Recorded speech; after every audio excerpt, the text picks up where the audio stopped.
Hey, sixth grade. This is your language video concerning lesson 6. This is Friday, April 17th. Lesson 6 in language is due on Monday, April the 20th. So we are looking at language lesson 6. You're supposed to be taking a quiz today, Friday, and this lesson 6 is due on Monday. Lesson 6 is noun review, talking about the things that nouns can be. Nouns are what? People, places, things, ideas. All right? How can nouns be used in sentences? How are nouns used in sentences? Nouns can be, this is lesson 6, page 21. Please look at all the directions if you're not sure how something is. Nouns can be predicate nominatives, following linking verbs, renaming the subject, right? Glenn is my brother. Glenn is brother. Brother is a noun. It is a predicate nominative. Direct objects, nouns that follow action verbs and receive the action from the verb. They answer the question whom or what. So you look at the action and you say who or what is getting this action. All right? What's an example? He rode the horse. What was getting ridden? What got rode? That's not proper. Horse is a direct object receiving the action. Indirect objects come between an action verb and a direct object. If there is an indirect object, there must be an action verb, there must be a direct object. And then the indirect object is in between those two, and it receives the direct object. The direct object is going to the indirect object, right? He paid me the money for whatever he owed me, all right? He paid, action verb, paid me money. Money is the direct object. The direct object is going to me, the indirect object. All right? Caitlin, please stop goofing around and listen. Nouns of direct address. Caitlin, comma. All right? When you're speaking to someone, Caitlin, whatever, yeah. If you're using someone's name, you're specifically addressing them, that's a noun of direct address. And those are set off by commas. All right? Appositives. Nouns that rename other nouns or pronouns without a linking verb. Okay?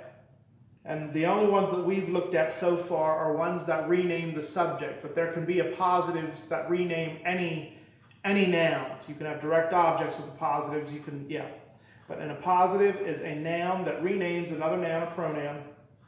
It renames the subject in this case without linking verbs, so it's not a predicate nominative. Thomas Jefferson, the author of the Declaration of Independence. You also have appositive phrases.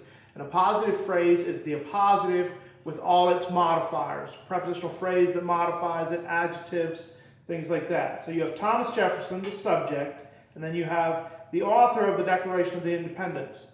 Author is the appositive, same as Thomas Jefferson. All right? And then that whole phrase is the appositive phrase.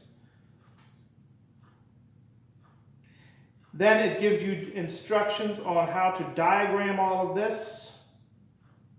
And I've given you a few hints for the diagrams that you're supposed to do. Number 9, the sentence for number 9, God gives his children many blessings. This is how those words, God gives his children many blessings. All right? In this order, they are subject, verb, adjective, indirect object, adjective, direct object. Diagram number 9 using those hints.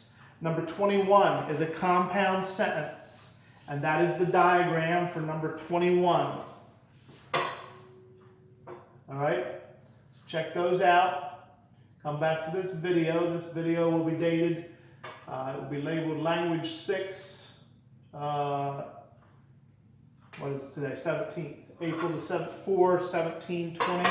Right? So if you jot that stuff down. Your spelling words. Interesting spelling words this time. Lesson 6. Look at the list on lesson 6. I will be saying them. I will go one on the left and then one on the right. All right?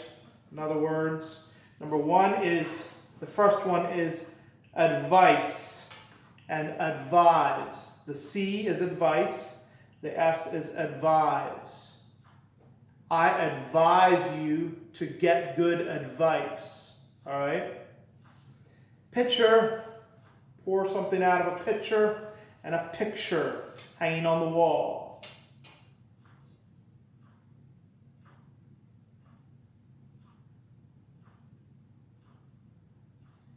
Prophecy, and the S is prophesy. All right?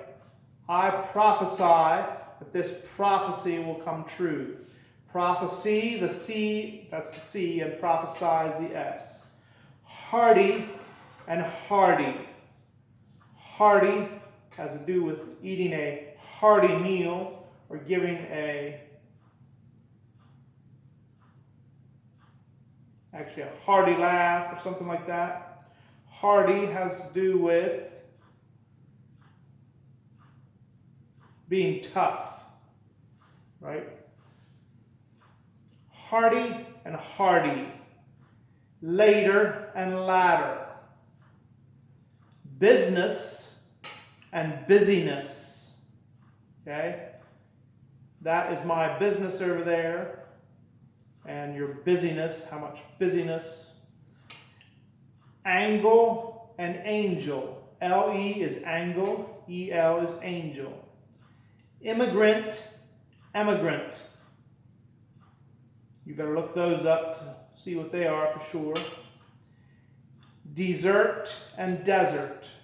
2 S's is desert, 1 S is desert. Breath and breathe. Okay, the long vowel sound with the silent E on the end. So the first one is breath, and the second one is breathe.